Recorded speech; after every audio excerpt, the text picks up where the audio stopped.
Hi Graham, we spoke on the phone recently. I'm the landlord of the Eight Bells pub in Old Hatfield. The building dates back to the 16th century, and like any property of that age, we have a number of ghost stories associated with us.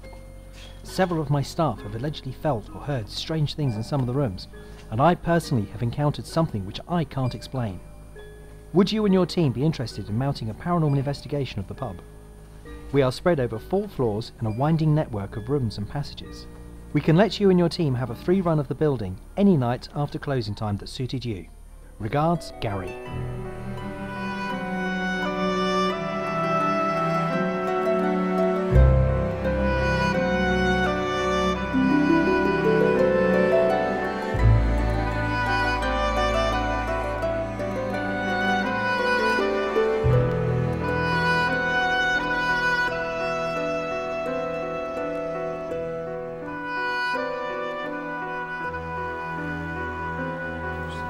Hi guys, how are you? Hi, you're right.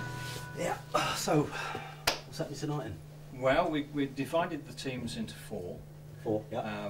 With Neil's covering sort of alternative science.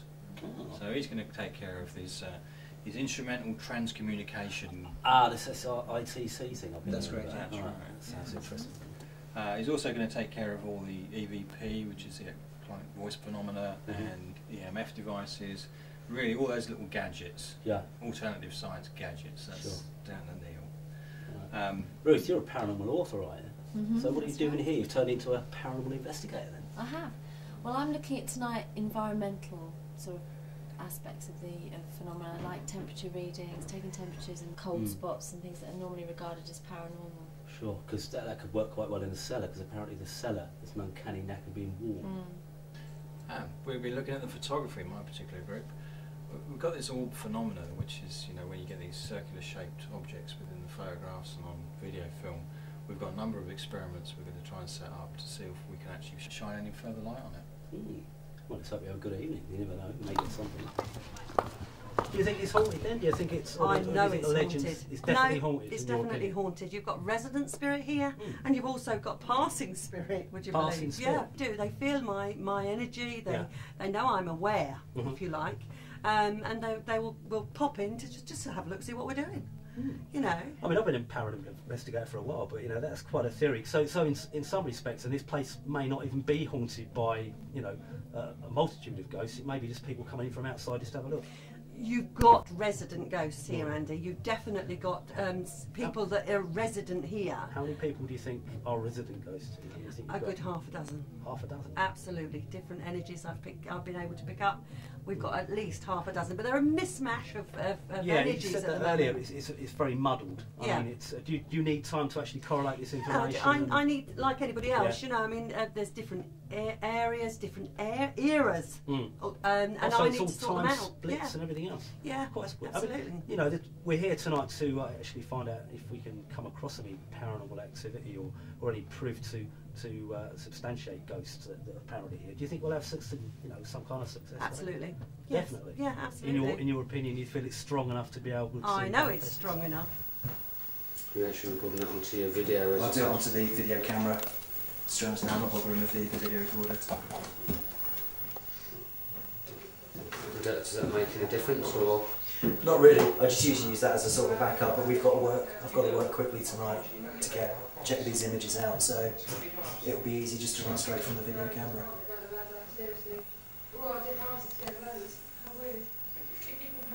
How long do you record for? I'm going to do 2 minutes tonight. Sure. I usually go for 3, but then you've got to go through frame by frame, and I presume that's the time-consuming element, of course, You finally get better imaging off doing it via, standard video or off the camcorder?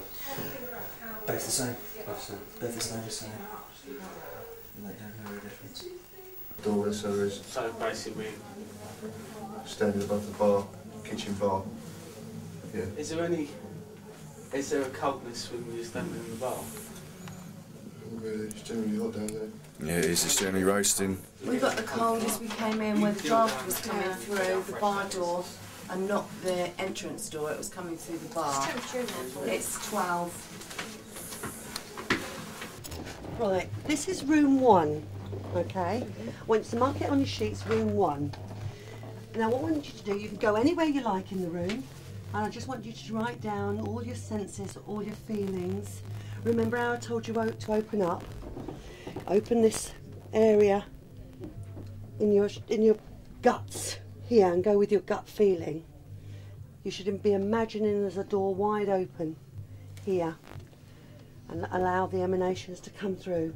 Now any thoughts and feelings, feel free to move around and sense anything you like. French guy or yeah, Pascal Prigioni. Yeah, I've worked with him. He's the images absolutely. He's got one particular one. It's like a gold image, and it's a face of a side profile of a man's head, and that is absolutely stunning. They did one which was of the little girl, and then they had the photo of the little girl. World ITC was the. So I think that one you got from. I wasn't sure, but there was a picture of this girl that they had caught during the session. Yes. And then they actually put a photo of the little girl which was actually present or had died. And they said, well, this is the picture, exact same picture. The band that did that was a chap called Klaus Schreiber. I know exactly the picture you're talking about. And he was the one that actually discovered this. Back in 1985, I think it was. Pretty impressive, but I was a bit sceptical on it because it was funny because the picture he got was almost exactly the same as what the photo was, which I thought, okay. Mind transference, possibly? There was a chap called a few years back that used to be able to hold cameras and put pictures onto camera. Ted Sirius. I mean that's another thing that can always be there. I mean I've got pictures on my site of I mean there's one from my first session. It looks like a face that sort of like laid back and is like an off angle moustache. But it was my mother phoned me up and she said I'm emailing you 2 photographs now, and it was my great grandfather. Really? And the likeness is quite. I mean, I'm pretty. Even though this is, I'm so in it, I am quite grounded with it. Sure.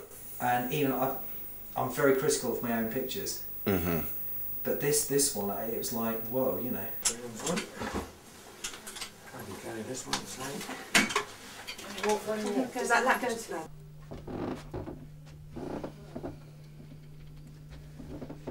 Well, while the others are setting up downstairs, I thought I'd come up here with a digital camera, see if I can bag some orbs.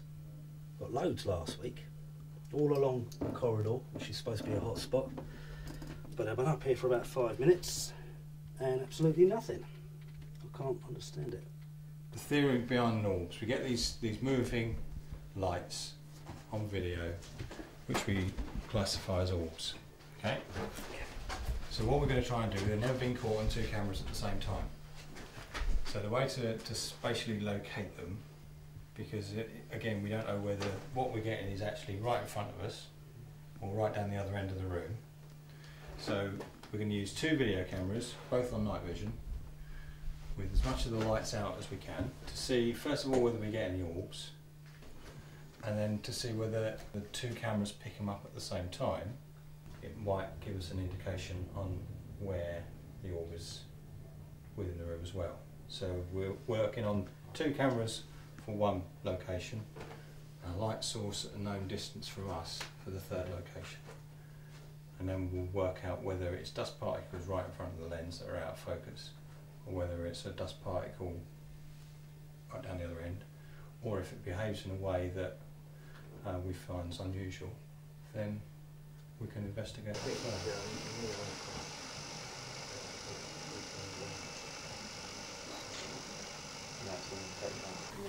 This side of it.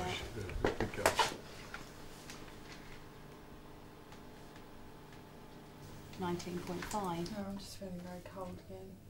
Feel very cold? Has that come upon you? Or is that something that you felt immediately you came in?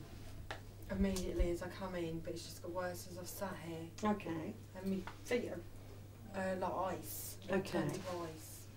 But now I feel really low.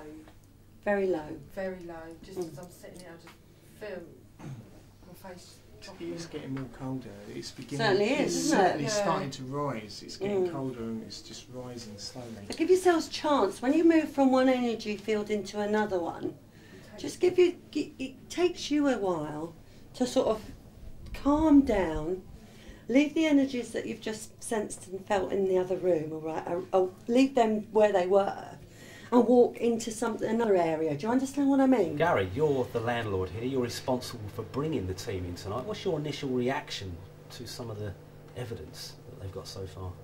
Before you got here and before I took over the pub, I was sceptical, and you're always sceptical about what people are going to say and if you've all got together before you come here and talk through things. But feeling much more comfortable about the validity of what people have done over the period, and as the night's gone on, and the correlation between what I've felt and what I've seen other people have, things that I felt myself.